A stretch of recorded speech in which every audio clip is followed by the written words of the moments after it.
The Courage to Come Back Award in the medical category honors someone who has experienced a life-altering medical condition, yet battles to overcome the adversity they face on a daily basis. This person continues to search for solutions brought on by their challenges while inspiring and giving back to others. I like to say I drank bubbly for breakfast and wore ball gowns to picnics, to be honest with you. I lived quite the designer lifestyle. I sashayed runways and walked red carpets. I dressed media personalities and princesses. I had quite a life. I went for a run one afternoon and I limped home because I had some tingling on my right foot and I'd had some really bad back pain in my right hip. And in about a 24-hour period, they put me into an MRI machine and they discovered a very rare tumor in my spinal cord. It was at that time that one of the best doctors in our country came into my room in the hospital and told me that I would never walk again and that I would learn to live my life in a wheelchair. All I could think was, well, I need to find my way out of this.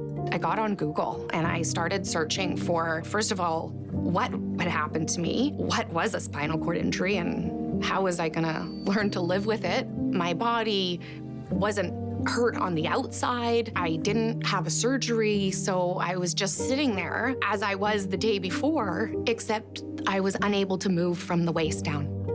I advocated for myself to leave the hospital and to get to GF Strong as quickly as I could to start that rehabilitation process because I wanted to keep my body moving. I was absolutely shocked by the secondary health complications of living with a mobility issue. And a lot of that was going to cause very serious health concerns for me ongoing in my life.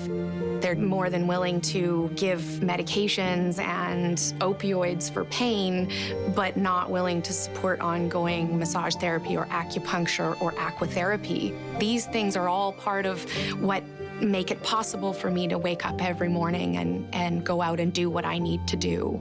You don't know how the other person is going to be able to handle it. And just because you're married doesn't mean they have to. And I certainly didn't want my husband to be with me because he felt sorry for me or felt trapped.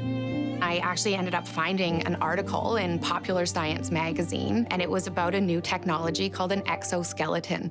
And it was a new wearable robotic device that was going to help paralyzed people walk again. The day I put on my first exoskeleton, and I stood up and I walked across that gymnasium floor after doctors all across the country told me I would never walk again, it blew my mind and it opened my eyes to what was possible with technology. Until I heard about two professors and a group of students at Simon Fraser University in Surrey. And when I saw what they were developing or wanted to develop, it was exactly what I knew that I needed. Being part of the Human in Motion robotics team has given me the fuel for the fire that burns in me to do something different. Not only just having engineers and roboticists and programmers, but to actually have actual people with lived experience help them build this device. And I have to say they are an amazing team, very, very talented and extremely dedicated. I'm working with a couple of different groups here on developing new and better improved standards for spinal cord injury care.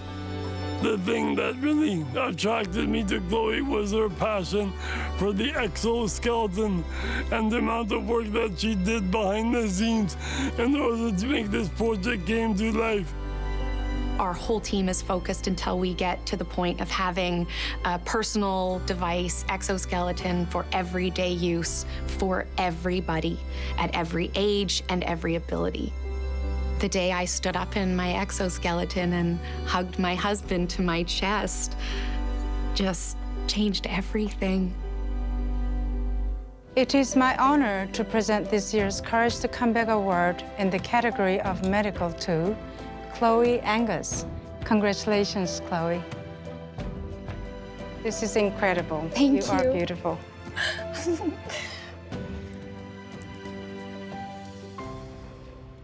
It is a great day to celebrate and acknowledge our collective power to overcome adversity and make change.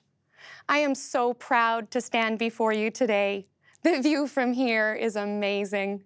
It allows me to see how far we've come and what can be accomplished when we work together. Thank you to those who challenged me, encouraged me, and invested in me. To the Indigenous community who showed me what it means to be resilient. To the disabled community who showed me what it means to be adaptable. To human and motion robotics for their commitment to building advanced exoskeletons technology that has the capabilities to move us beyond our physical limitations. Thank you to Neuromotion Physiotherapy, Yes Integrated Health, the Rick Hansen Foundation, Praxis Institute, and Coast Mental Health for the incredibly important work you do. Thank you to Michael Koss for nominating me for this award that means so much. Thank you to my friends and family for their ongoing support, my sister Sophie for her knowledge, and to my husband Gabe, who has been there every step of the way. And finally, to my dad, whose innovative and adventurous spirit lives on in me. Thank you all so much. Oh. Congratulations, Chloe. Thank you. You're amazing. Thank you so much. It's beautiful and I'm so honored. Thank you for giving me the courage to come back. Thank you all.